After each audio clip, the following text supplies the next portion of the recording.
You know, most Friday afternoons we tape a piece for our program on the streets of New York City. Now, this, of course, takes planning, meticulous preparation, and a lot of hard work, so it was only a matter of time before we said to hell with it.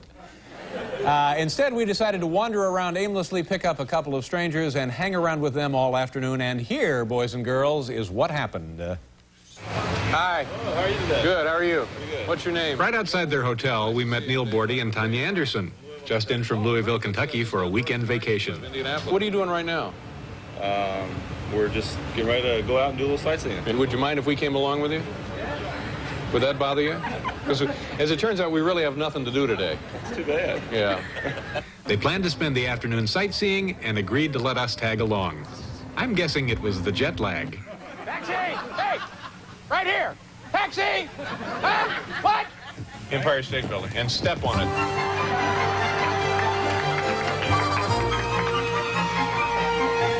Nice view, huh? Look at it. Yeah, yeah. That's the Lincoln Memorial over there. Yeah. Which one? Right over there. See those twin towers? That's Lincoln and his wife. Well, that's the Golden Gate Bridge. You can't see it because of the fog, but it's beautiful. You guys are blocking me. Oh, geez, my retinas, my corneas. This is going to look like something left over from the Patty Hearst kidnapping. Yes, there's memories that will last a lifetime of. Here's the card. This is going to your My parents, Peggy and Lyle and Lyle, Terrell. Peggy, and Terrell. And it says, New York is horrible, the people are nasty, the city is dirty, and everyone is very mean. Dave, how you doing? Good, Dave? how are you? I want you to meet some people, some friends of mine. All right. They're in town from Louisville. This is Neil and his girlfriend, Tanya. Neil, Tanya, why don't you come on in? Peach margaritas. Do you know about Trump Tower? A little. You just heard of it? And, you know, Donald Trump's in the news all the Is he really? He just saved some... He's shoving people out of their homes. Yeah. We watched 60 Minutes a year ago.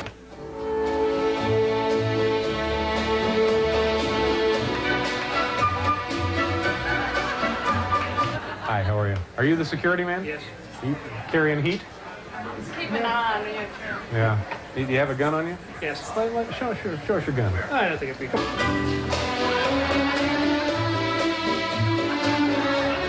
Let me pat you down. No, come on, no, come on we over. don't Come here. necessarily. Come on No, over here. no. Let me just see if I can find where your gun is.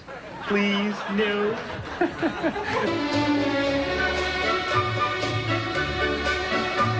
What does that The go way it's for? cut. That's $10,000. 10 grand.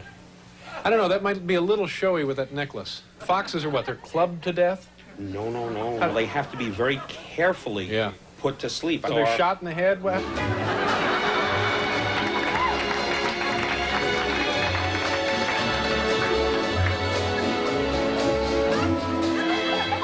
Thank you very much. Go on in. Thank you again. Oh my gosh. Don, Dave Letterman. Nice to see you. How are you? Nice seeing you. Nice. Would you like to come into the office? Yeah, let's go into the office. Because I need to talk to you about the heating in my building, Don. Don, where is Doug Flutie, for heaven's sakes? Doug! Where the hell do you have him? All right, I have one more question, and then we're out of here. It's the middle of a Friday afternoon. You didn't know we were coming. Absolutely. You said, come on up.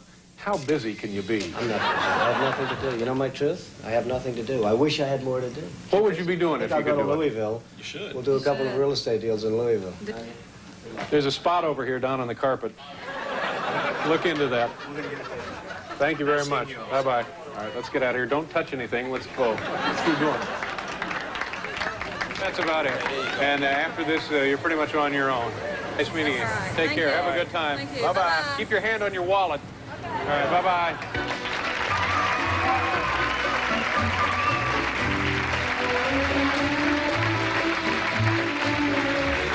Very nice people from Louisville. We'll be right back with Mr. Wizard.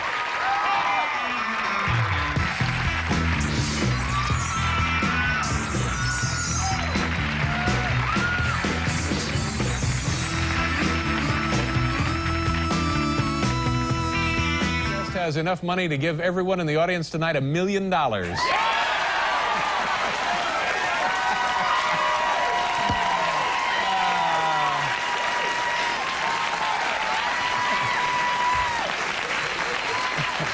Okay. Okay, we'll see what kind of mood he's in. Ladies and gentlemen, please welcome the author of this book right here, Trump, The Art of the Deal, Donald Trump. Hi, Donald. Good to see you. Nice of you to stop by. Thank you, David. You know, at the beginning of the show, I said you either love him or you hate him. Now, do you find that that's true, or does everybody love you, or does everybody hate you? No, most people love me, and a few really have great distaste for me, David. And I like why is it that those people, that few, would not care for you? Because you're so successful? I can't imagine. No, I don't think so. It's just I sort of speak my mind a little bit like you in that respect. Yeah. A little bit like A little bit like me. Not too much, hopefully. How much are you worth right now as you're sitting right here? Zero idea, David. It depends on what's happening with the world and the market. But the $1 million for each person in the audience sounds like it could be an intriguing idea. Yeah.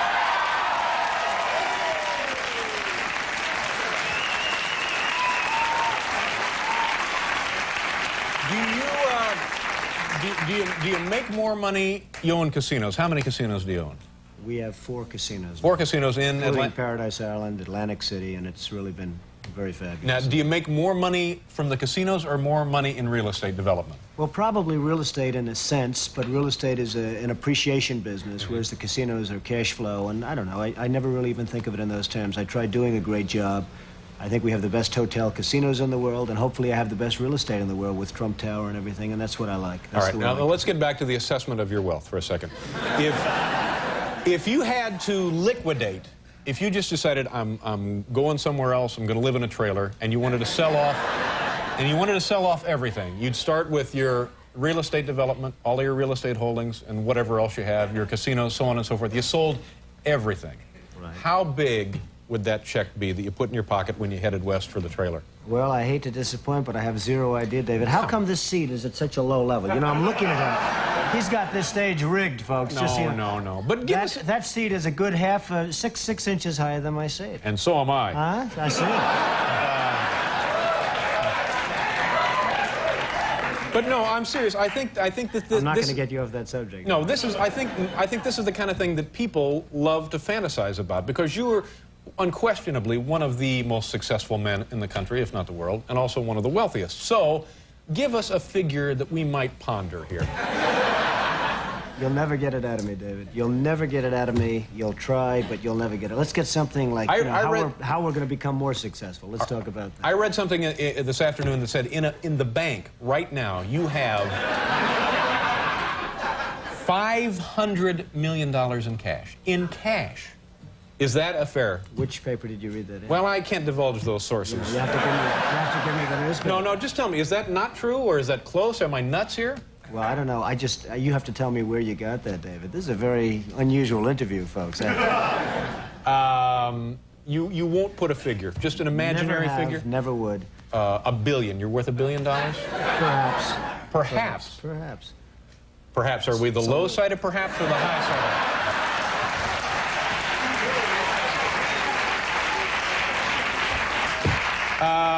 What were you like as a kid? What kind of childhood did you have? Well, I had a good childhood, wonderful parents, really good parents, and it was a good, solid childhood, I'd say. Very normal in a lot of respects, but a very, very solid childhood. Yeah. From the standpoint of family, you know. Are you a driven person? Do you jump out of bed in the morning and just... I don't think of myself as driven. I'm fortunate. I don't need lots of sleep like some people, and some people don't. I don't need that. I would say that I'm somebody that enjoys what I do, and I enjoy it so much that perhaps I do it well. But I really enjoy what I do. I don't like to think of myself as driven. I don't like to think of myself really as ambitious. I just enjoy what I do, Dave. Is what you do something you've always wanted to do? I know your father was and still is a real estate developer. My father was in the real estate business, and I've been in that and other businesses and different things. I like what I'm doing. I just enjoy what I'm doing. I love the real estate business, and I love the other businesses that I'm in. Could you have done it without your father as a support system, both emotionally and financially? Did he help you out when you were starting? The emotional was very important, and I learned a lot from my father, more than anything else. I learned a lot. My father was out in sort of a tough business in Brooklyn, Queens, rent-control property and various properties, and it wasn't a great business. It was a good business, and he was a solid guy and a bright guy. And I learned a lot from my father. And I think in terms of support, that would be the #1 thing that I got from my father. Have you had failures, big failures? Well, I don't look at failures as failures. I think a failure is something that you really want to learn by. I would say that I haven't had too many, and I want to keep it that way. I like keeping What's it. the biggest bath you've taken on a deal? I don't know if I can answer it yet. I mean, let's see what happens. So far, I've been very fortunate. But, I mean, we've all been fortunate. Markets have been going up other than a few weeks Now, did you ago. get hurt in the stock market then? Not particularly, but I think everybody gets hurt because when you lose $1 trillion or whatever throughout the world, I suspect everybody's hurt indirectly. I'm in the real estate business. You sell apartments, you sell this, you sell that. Perhaps people don't have as much. Everybody gets hurt by that, David. Let me ask you one more of these silly questions, and I promise after we do the commercial, we'll go on to other topics. Then we're going to get serious, right? Well, I didn't say that. What would it take, what kind of a hit would it take to get your attention where you would maybe need a drink? Where somebody came in and said, Don, we got some bad news. Woo!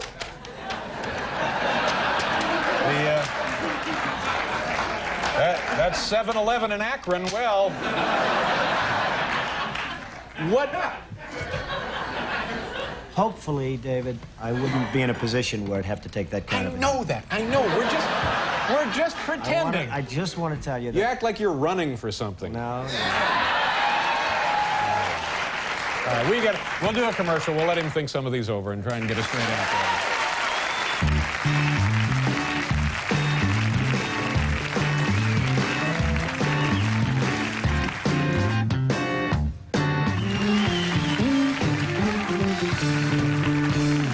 Okay, Donald Trump is here. You're on the cover of the new issue of People magazine. I don't know what I'm beating around the bush here. I don't know why you're being so goofy about this. It says on the cover, you're a billionaire. It at does say 41. that? Yeah. Well, if so would people you? says it, I would have to believe it. When people say so... What's the deal with you and Ed Koch? Is this an old irritation between the two of you, or is this something new? No, it's really not. Ed Koch is a man who I've liked at some points in terms of... I have no objection to Ed except for one thing. He's not a very capable or competent mayor. He's done a fine job. He's done a bad, as most of you New Yorkers would probably know, he's done a pretty bad job running New York, and that hurts me and it hurts everybody.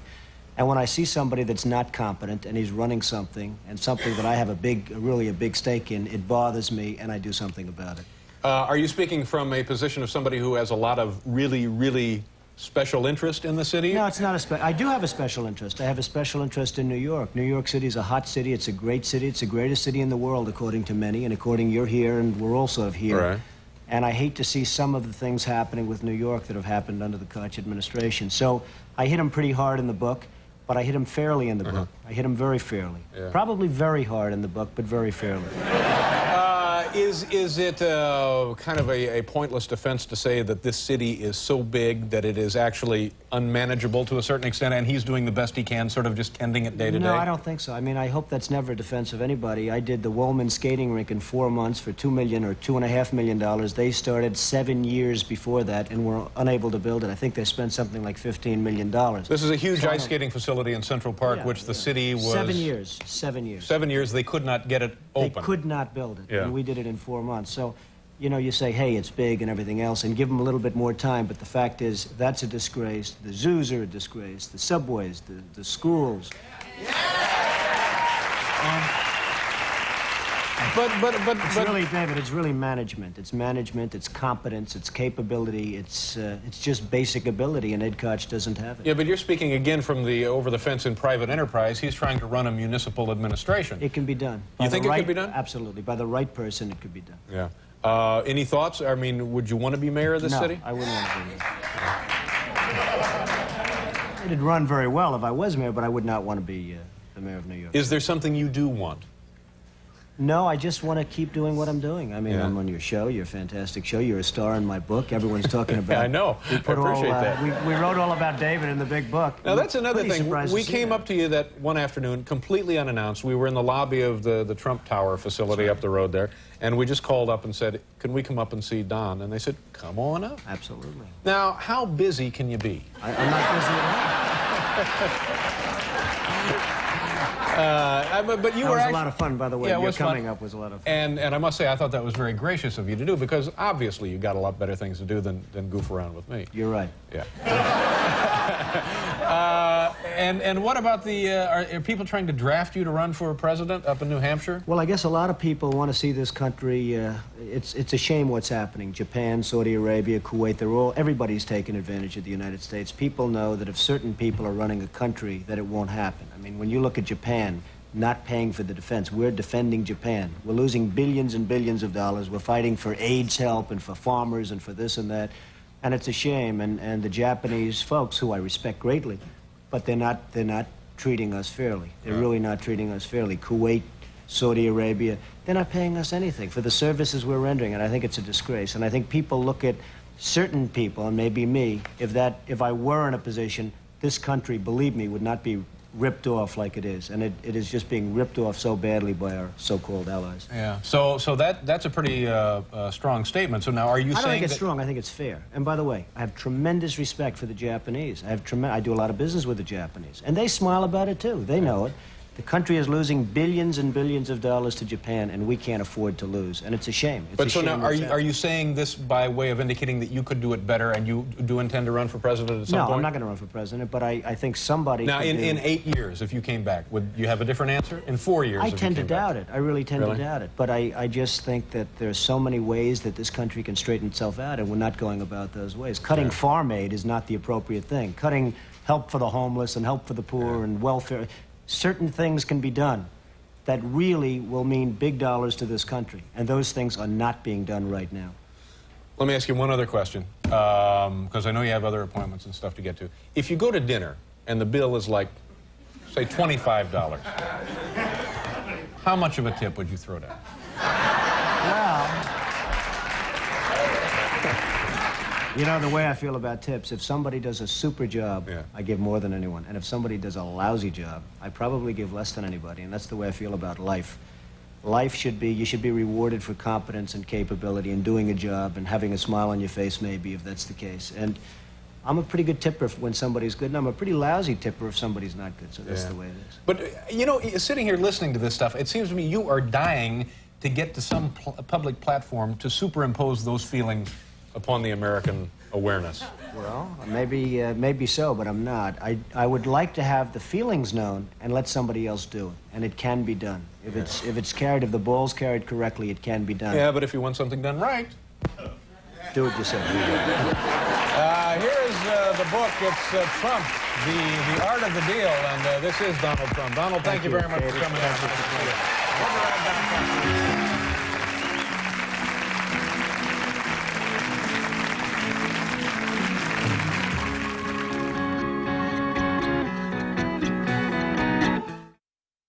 For 12 seasons, our next guest has broadcast the NFL Today with Brent Musburger. He is a man who knows the angles and the odds on everything from the White House to the Super Bowl. Folks, please say hello to Jimmy the Greek Snyder. Hi, Jimmy. How are you? Nice to meet you. Thank you. Thanks for being on the show.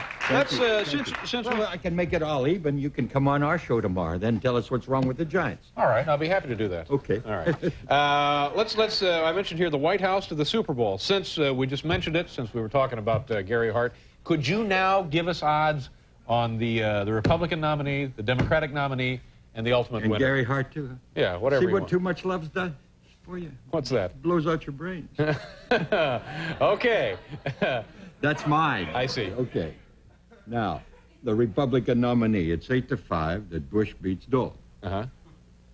Now, it's 6-1. You can't guess who the Democrat's going to be, and I don't care who you take. Yeah. And it's 50-1 against Hart. Uh-huh. And are there odds now on Cuomo being brought back into the fray? Well, if anybody would make them, it would be me, and I don't think Cuomo wants to run, but I would have to make him a 20-1 shot. Mm-hmm. Only because he doesn't want to run. If he would run, he'd be a 3-1 shot. Yeah. If Iacocca would run, he'd be 2-1. You know. Is that right? Yeah. You think so? Definitely. What about a guy like Donald Trump, who looks like a candidate somewhere down the road, but won't really say anything? You know, I'm glad you asked that. But you see, there's a difference here. There's a way of doing this. Donald is a Republican sort of in the middle of the road. he'd have to leave that side because Bush and Dole have that all tied up. I'm talking about the delegates. But if he would leave and go on the Democratic side, he could bury all these people. Look at Hart. I mean, all of a sudden, he's #1. I mean, that's an impossibility.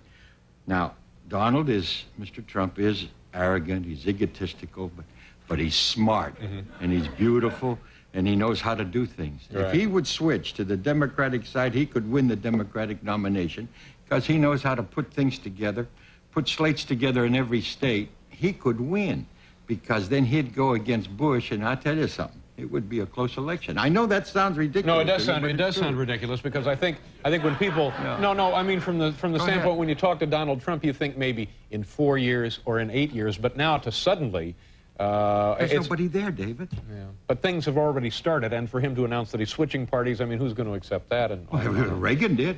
Why not? Well, all right. Now, how do we describe you? You're a professional gambler, and I was a professional. You don't gamble gambler. anymore? No. Yeah. Oh, except on the market every morning, like 500 or 600 shares of stock every day. But most of your life, that's how you made your living, right? 1962. Yes. I think you were the first gambler that Americans probably became aware of on a national basis. That's because I made the numbers first. That was all. You know, I mean, I've been around for 50 years, so consequently. Do you remember how you started gambling? What your first bet was? How much? The first you won? big one I remember. What the was first that? time I bet $500 or more was on Lewis against Smelling, 1930 something, 39 or something. I had to borrow $500 so I could lay 9 to 5. Had this been something you got from your family or your friends? Were they all gamblers as well? No, I was born in Steubenville. I was born in Steubenville, Ohio. I mean, and I was 25 before I found out that gambling was illegal because they had 11 gambling houses in a town of 40,000. Is that right? You know, I say that. I mean, it's kind of cute, but it's true. Yeah. If you had to exist, you either had to work in a coal mine or a steel mill or gamble, and I thought that was easier. Now, when you were gambling regularly, on any given weekend, how many different bets at how much money would you have out? No, you don't. When I was gambling, I never played a lot of games. I would wait and play a lot of money on one game. Like, give us an example. Well, the big one that I lost, in fact, was Kentucky against Santa Clara in 1950. And I bet $250,000 on it. But you know... I'm sorry? $250,000 on one game? Yeah, but I lost it. Jeez, that's But you know, I depressing. bet $50,000 on the other 5 bowl games that day, and I won all 5 of them. But you know what?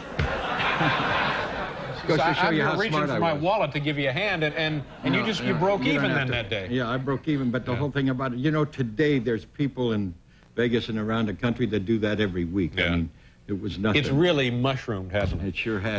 Do you remember your single biggest win and your single biggest loss? Was that it, the $250,000 loss? A big win was Truman against Dewey, you know. Really? You had money on that? Yeah. I didn't have to put up too much for that. I wouldn't think so. And how much did you end up bringing home?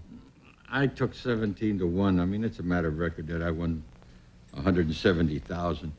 But Truman, Winchell was around, and somebody, you know, by the time the story was told and retold, he had me winning $1,700,000, and I had the IRS on my back for about 7 years after that. How are you and Brent getting along? Wasn't there about 5 years ago, you guys got into a scuffle in a bar or something? Now listen, we've been together for almost 13 years. We're entitled to one argument. I mean, you know, you have that many arguments with your wife every week. No, Brent said something he shouldn't have said, and I did something I shouldn't have done. He and I are the closest of friends. I saw him on your show. But somebody did get punched, right? Well, it was about even. All right, a little punch out. Did you hear that, Paul? We're entitled to one punch out. This is the man you see every, I guess, Saturday and Sunday now, right? Well, Saturday and Sunday this week, right? Yeah. And next week also. Jimmy the Greek. Pleasure to meet you, Jimmy. Thank you very much for being here. We'll be back with Ryan.